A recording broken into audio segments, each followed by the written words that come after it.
It's almost 2023, and apart from the various taxi scams and foreigners overstaying their visas, a lot has happened in 2022. So let me give you a quick recap on what happened in 2022.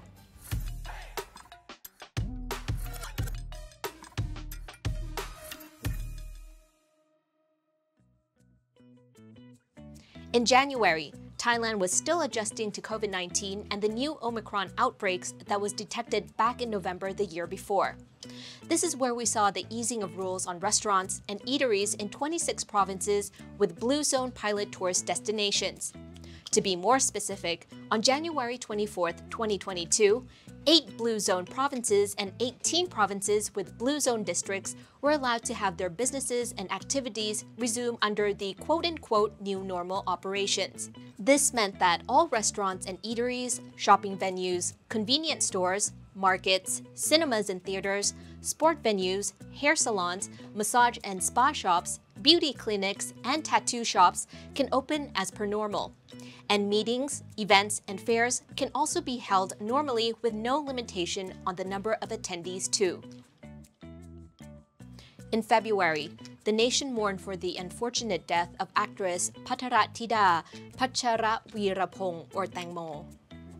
This story not only has a sad ending, it actually has a controversial ending. 38-year-old actress disappeared from a private boat that was cruising on the Chao Phraya River on the night of February 24, 2022. One of the attendees on the boat was her supposedly good friend Kati, who Tangmo's fans see her as Tangmo's best friend turned foe. Tangmo's body was discovered 2 days later after 5 companions on the trip said she fell off the back of the boat while she was urinating at the end of the boat.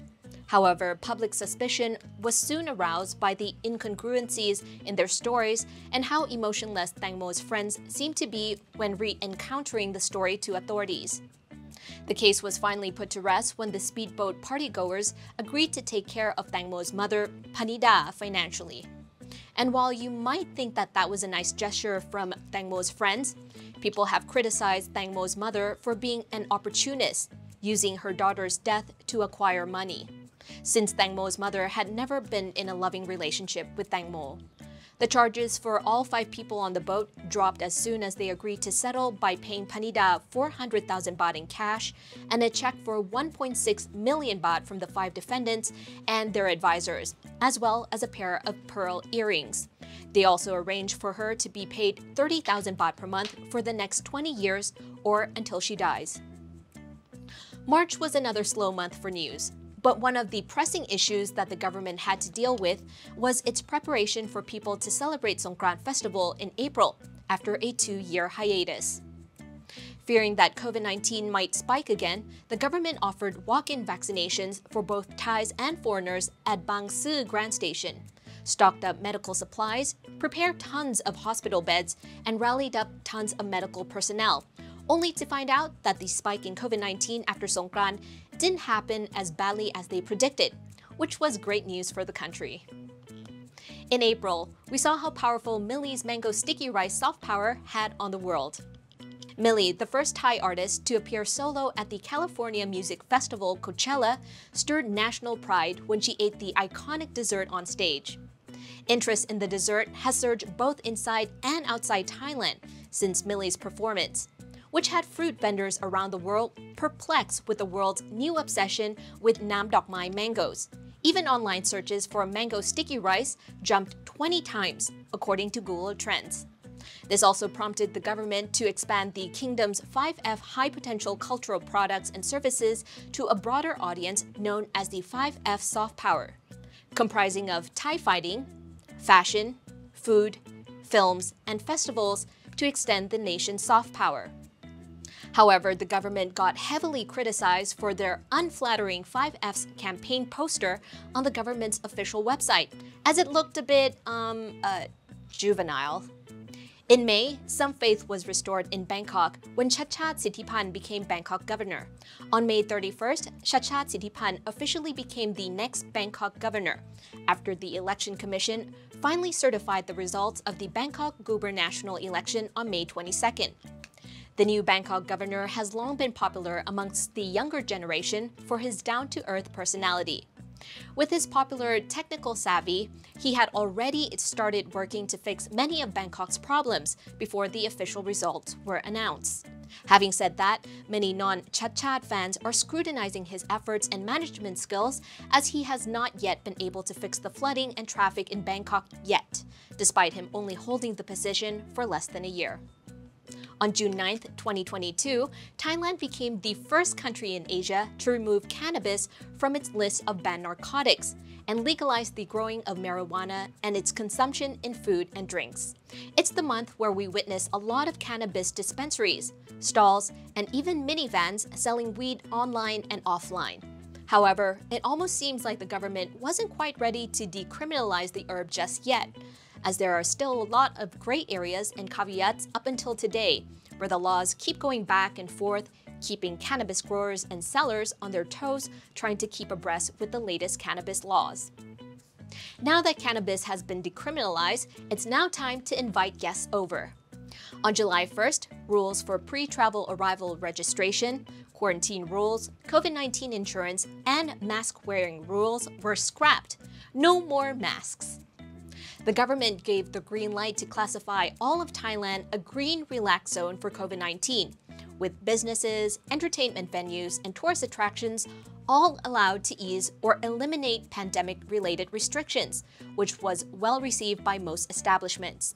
While the Thai public has been following the advice, most Thais still have been voluntarily wearing masks in public after the mandate was lifted anyways.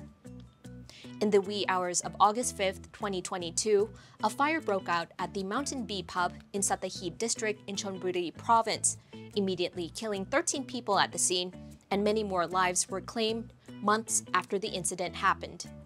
The pub operated without a proper permit and had a blocked exit, which led to people being trapped inside. What is super disturbing about this story is that even after claiming the lives of 26 innocent people, Sattahip's Mountain Bee pub renamed and reopened itself again in November on the same plot of land. Police raided the pub, now named Neverland, on November 19th and reported that it started offering food, drinks, and even live music for people in the area. The owner of Mountain Bee pub said that he needs to make a living to feed his family, and begged the public for sympathy and an opportunity to reopen his business. On September 30th, Thailand ended the COVID-19 emergency decree, which automatically dissolved the Center of COVID-19 Situation Administration, or CCSA. The ending of the COVID-19 emergency decree, which has been in place 19 times since 25 March 2020, resulted in having all the regulations, announcements, and orders issued by the Prime Minister and the Cabinet under the decree revoked. And the following day, on October 1st, 2022, the kingdom reclassified COVID-19 from a dangerous communicable disease to a communicable disease under surveillance. On October 6th, we witnessed possibly one of the most tragic news in Thailand ever, the mass shooting at a nursery in Nong Bua Lampu province that killed 36 in total, including 12 adults and 24 young children. The gunman, who was a 34-year-old former police officer, opened fire at a nursery, then went home to shoot his own wife and son before fatally shooting himself. He was known as a troubled policeman who got fired from the force in 2021 for failing a drug test. Also in October, Thailand saw what is deemed the deja vu of the 2011 flooding situation. Heavy rain brought by Tropical Storm Noru triggered floods in several provinces in late September.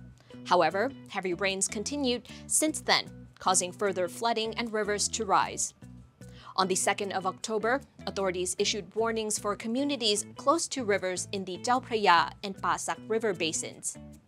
According to Thailand's National Hydroinformatics Data Center, rivers were above critical levels in 38 locations, mostly in northern and central provinces. The flood killed many people and had negative impacts on tourism and industrial production, which delayed Thailand's economic recovery from the pandemic-induced slump.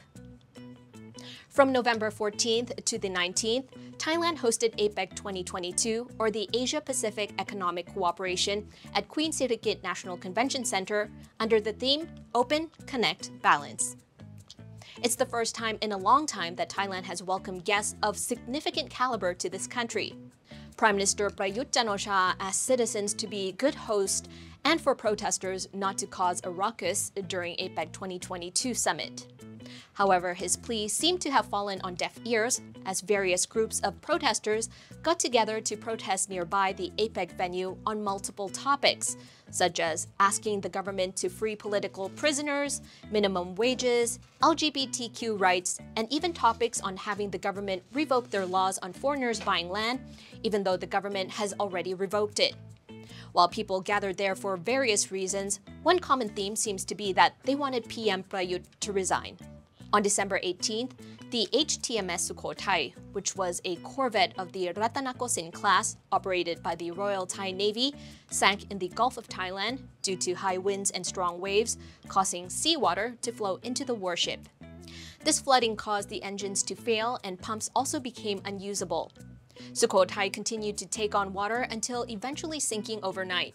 6 days after the sinking, the Royal Thai Navy had rescued 76 sailors and found 18 dead, 6 of whom had been identified.